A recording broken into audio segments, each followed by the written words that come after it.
जश्न हिंदी में पेश है फणीश्वर नाथ रेणु की कहानी पंचलाइट। पिछले 15 महीने से दंड जुर्माने के पैसे जमा करके महतो टोली के पंचों ने पेट्रोमैक्स खरीदा है। इस बार गांव में सब मिलाकर 8 पंचायतें हैं। हर एक जाति की अलग अलग सभा चट्टी है। सभी पंचायतों में दरी, जाजिम, सतरंजी और पेट्रोमैक्स हैं। पेट्रोमैक्स जिसे गांव वाले पंचलाइट कहते हैं। पंचलाइट खरीदने के बाद पंचों ने मेले में ही तय किया, 10 रुपए जो बच गए हैं इससे पूजा की सामग्री खरीद ली जाए। बिना नेम टेम के कल कब्जे वाली चीज का पुण्याह नहीं करना चाहिए। अंग्रेज बहादुर के राज में भी पुल बनाने से पहले बलि दी जाती थी। मेले से सभी पंच दिन दहाड़े ही गांव लौटे। सबसे आगे पंचायत का छड़ीदार पंचलाइट का डिब्बा माथे पर लेकर और उसके पीछे सरदार दीवान और पंच वगैरह। गांव के बाहर ही ब्राह्मण टोले के फुटंगी झा ने टोक दिया, कितने में लालटेन खरीद हुआ महतो? देखते नहीं है पंचलाइट है। बामन टोली के लोग ऐसे ही ताव रखते हैं, अपने घर की ढिबरी को भी बिजली बत्ती कहेंगे और दूसरों के पंचलाइट को लालटेन। टोले भर के लोग जमा हो गए। औरत, मर्द, बूढ़े, बच्चे सभी कामकाज छोड़कर दौड़े आए। चल रे चल, अपना पंचलाइट आया है पंचलाइट। छड़ीदार अग्नु महतो रह रहकर लोगों को चेतावनी देने लगा। हाँ, दूर से, जरा दूर से, छूछा मत करो, ठेस न लगे। सरदार ने अपनी स्त्री से कहा, सांझ को पूजा होगी, जल्दी से नहा धोकर चौका पीढ़ी लगाओ। टोले की कीर्तन मंडली के मूलगैन ने अपने भगतिया पच्छकों को समझाकर कहा, देखो आज पंचलैट की रोशनी में कीर्तन होगा। बेताले लोगों से पहले ही कह देता हूं, आज यदि आखर धरने में 1.5 बेड़ हुआ तो दूसरे दिन से एकदम बैकाट।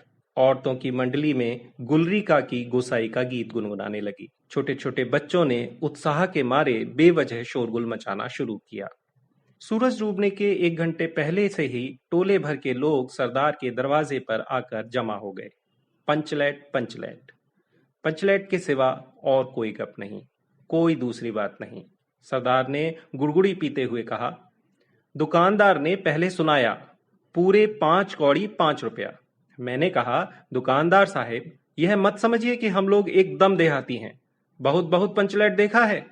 इसके बाद दुकानदार मेरा मुंह देखने लगा, बोला, लगता है आप जाति के सरदार हैं।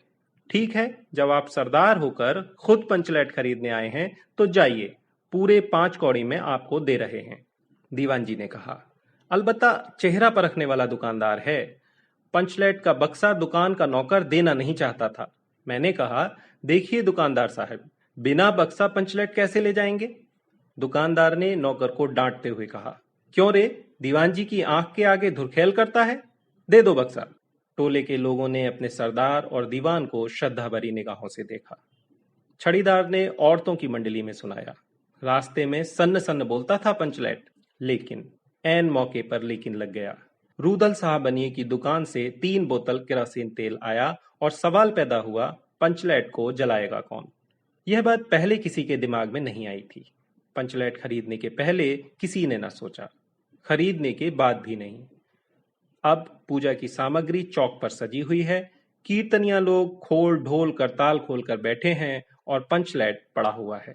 गांव वालों ने आज तक कोई ऐसी चीज नहीं खरीदी जिसमें जलाने बुझाने का झंझट हो।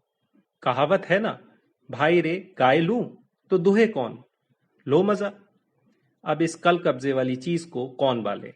यह बात नहीं कि गांव भर में कोई पंचलैट बालने वाला नहीं।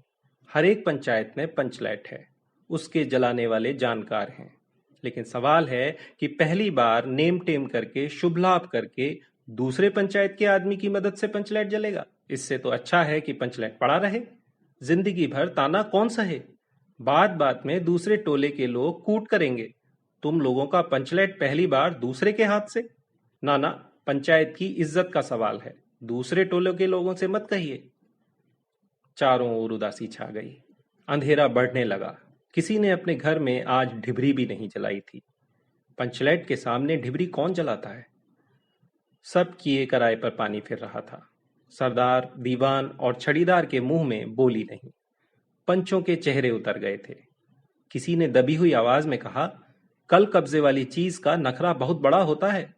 एक नौजवान ने आकर सूचना दी, राजपूत टोली के लोग हंसते हंसते पागल हो रहे हैं। कहते हैं, कान पकड़कर पंचलैट के सामने 5 बार उठो बैठो, तुरंत जलने लगेगा। पंचों ने सुनकर मन ही मन कहा, भगवान ने हंसने का मौका दिया है, हंसेंगे नहीं? एक बूढ़े ने आकर खबर दी। रूदल साहब बनिया भारी बतंगड़ आदमी है, कह रहा है पंचलैट का पंपू जरा होशियारी से देना। गुलरी काकी की बेटी मुनरी के मुंह में बार बार एक बात आकर मन में लौट जाती है। वह कैसे बोले? वह जानती है कि गोधन पंचलैट बालना जानता है, लेकिन गोधन का हुक्का पानी पंचायत से बंद है। मुनरी की मां ने पंचायत में फरियाद की थी कि गोधन रोज उसकी बेटी को देखकर सलम सलम वाला सलीमा का गीत गाता है। हम तुमसे मोहब्बत करके सलम। पंचों की निगाह पर गोधन बहुत दिन से चढ़ा हुआ था। दूसरे गांव से आकर बसा है गोधन, और अब तक टोले के पंचों को पान सुपारी खाने के लिए भी कुछ नहीं दिया। परवाह ही नहीं करता है। बस पंचों को मौका मिला। 10 रुपया जुर्माना, न देने से हुक्का पानी बंद। आज तक गोधन पंचायत से बाहर है। उसे कैसे कहा जाए? मुनरी उसका नाम कैसे ले? और उधर जाति का पानी उतर रहा है। मुनरी ने चालाकी से अपनी सहेली कनेली के कान में बात डाल दी। कनेली, चिग्गो चिद चिन। कनेली मुस्कुराकर रह गई। गोधन तो बंद है। मुनरी बोली, तू कह तो सरदार से। गोधन जानता है पंचलेट बालना। कनेली बोली, कौन? गोधना जानता है बालना? लेकिन सरदार ने दीवान की ओर देखा और दीवान ने पंचों की ओर। पंचों ने एक मत होकर हुक्का पानी बंद किया है। सलीमा का गीत गाकर आंख का इशारा मारने वाले गोधन से गांव भर के लोग नाराज थे। सरदार ने कहा, जाति की बंदिश क्या, जबकि जाति की इज्जत ही पानी में बही जा रही है। क्यों जी दीवान? दीवान ने कहा, ठीक है। पंचों ने भी एक स्वर में कहा, ठीक है, गोधन को खोल दिया जाए। सरदार ने छड़ीदार को भेजा। छड़ीदार वापस आकर बोला, गोधन आने को राजी नहीं हो रहा है। कहता है, पंचों की क्या प्रतीत है, कोई कल कब्जा बिगड़ गया तो मुझे दंड जुर्माना भरना पड़ेगा। छड़ीदार ने रोनी सूरत बनाकर कहा, किसी तरह गोधन को राजी करवाइए, नहीं तो कल से गांव में मुंह दिखाना मुश्किल हो जाएगा। गुलरी काकी बोली, जरा मैं देखूं कह के। गुलरी काकी उठकर गोधन के झोपड़े की ओर गई और गोधन को मना लाई। सभी के चेहरे पर नई आशा की रोशनी चमकी। गोधन चुपचाप पंचलैट में तेल भरने लगा। सरदार की स्त्री ने पूजा की सामग्री के पास चक्कर काटती हुई बिल्ली को भगाया। कीर्तन मंडली का मूलगैन मूर्छल के बालों को संवारने लगा। गोधन ने पूछा, स्पिरिट कहाँ है? बिना स्पिरिट के कैसे जलेगा? लो मजा। अब यह दूसरा बखेड़ा खड़ा हुआ। सभी ने मन ही मन सरदार, दीवान और पंचों की बुद्धि पर अविश्वास प्रकट किया। बिन बूझे समझे काम करते हैं ये लोग। उपस्थित जनसमूह में फिर मायूसी छा गई।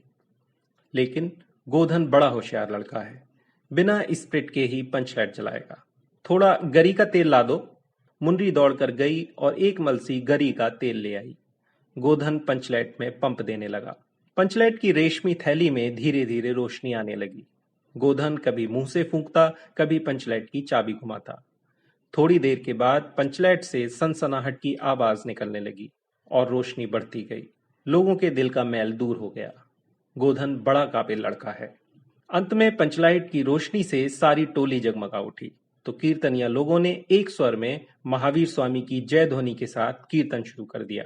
पंचलाइट की रोशनी में सभी के मुस्कुराते हुए चेहरे स्पष्ट हो गए। गोधन ने सबका दिल जीत लिया। मुनरी ने हसरत भरी निगाह से गोधन की ओर देखा। आंखें चार हुईं और आंखों ही आंखों में बातें हुईं। कहा सुना माफ करना, मेरा क्या कसूर। सरदार ने गोधन को बहुत प्यार से पास बुलाकर कहा, तुमने जाति की इज्जत रखी है, तुम्हारा 7 खून माफ। खूब गाओ सलीमा का गाना। गुलरी काकी बोली, आज रात मेरे घर में खाना गोधन। गोधन ने फिर एक बार मुनरी की ओर देखा। मुनरी की पलकें झुक गईं। कीर्तनिया लोगों ने एक कीर्तन समाप्त कर जय ध्वनि की। जय हो, जय हो। पंचलैट के प्रकाश में पेड़ पौधों का पत्ता पत्ता पुलकित हो रहा था।